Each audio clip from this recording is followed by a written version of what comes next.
Welcome to Lifestyle and Fate. Today we'll be discussing David's Unexpected Journey, Part 1. David, Warrior, King, and what? This is the series of David Unexpected Journey. When we hear the name David, we think of David who slayed Goliath and probably David and Jonathan's strong bond, right? Here's the thing. David made mistakes. Some of the mistakes that he made came with a price that he could not afford to write a check for. Yes, it was that expensive. So I know y'all wondering, what did David do, right? Well, let me fill you in. See, here's the thing. David was a fine looking man. Yes, he was. While the soldiers were away fighting a war, David slept with one of the soldiers' wives, named Bathsheba. The soldier name was Uriah. To cover his wrongdoings, he came up with a plan to bring Uriah back home. David did not like the way things looked after sleeping with Bathsheba. After all, he had an image to protect. Mind you, the soldiers were still fighting, but David could not care less. He had one goal in mind, to protect his reputation and eliminate Uriah. But Uriah was not having it. When he was asked to return home, Uriah said, "No, I'm not leaving my comrades in the middle of a fight. I'm staying." So David came up with another plan by putting Uriah to fight in the front line. David was confident that Uriah would be eliminated that way. And sure enough, unfortunately, the mission was accomplished. Now, God saw it all unfold. Remember, you can't hide nothing from God, He sees it all. Proverbs chapter 15, verse 3. The eyes of the Lord are in every place, keeping watch on the evil and the good. God predicted David's family would suffer for his consequences. David's eldest son name is Amnon, from his second wife, Ahinoam. David is also the father of Absalom, his son, and daughter named Tamar, from his third wife, Maacah. Tamar and Absalom shared the same mother and father, and Amnon shared the same father as Tamar and Absalom, who was David, which makes Amnon a half sibling to Absalom and Tamar. Here's the thing. Amnon was infatuated with his half sister Tamar. Yes, you heard right the first time. He was so infatuated, he was not eating at all. All he could do is fantasize about her, which caused him to lose weight. Jonadab, his cousin and close friend, came over to Amnon's house and noticed how frail Amnon was. Jonadab was known a wise counselor, but let me tell you, the advice he's about to give Amnon, there was nothing wise about it. Amnon told Jonadab the reason for his weight loss. That's how close they were. Now here was the opportunity for Jonadab to live up to his street name, the wise one. Instead, Jonadab came up with an idea for Amnon to seduce Tamar, yes, his half-sister. Jonadab told Amnon to lay in bed and pretend that he was sick and tell his father David he cannot take care of himself. And the only way he was able to eat is if Tamar came over to cook in front of him and feed him.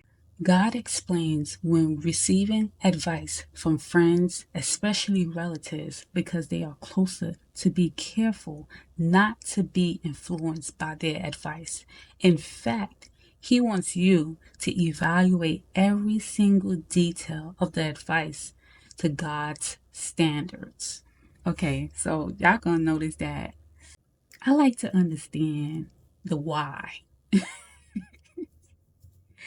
Like, if something doesn't make sense to me, I have to dig. I have to understand why.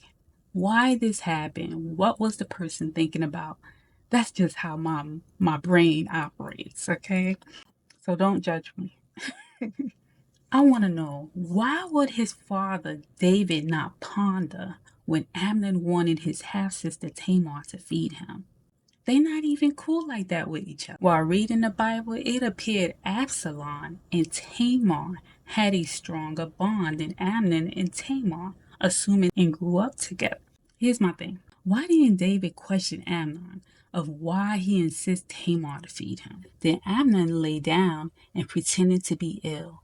And when the king came to see him, Amnon said to the king, "Please let Tamar, my sister, come and make a couple of cakes for me in my sight, that I may eat from her hands." So when David arrived home, he told his daughter Tamar to go to Amnon's house and make him something to eat.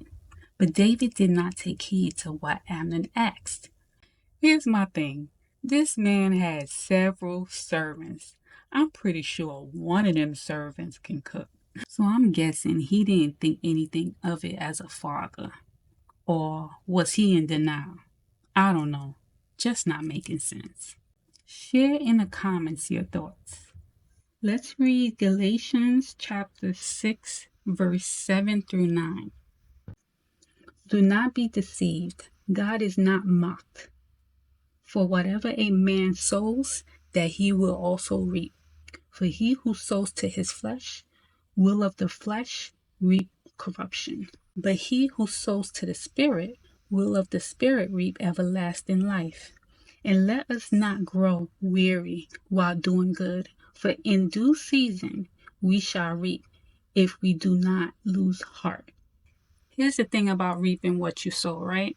For example, if you gossip about your friends, there is a 99.999% chance you will lose that friendship.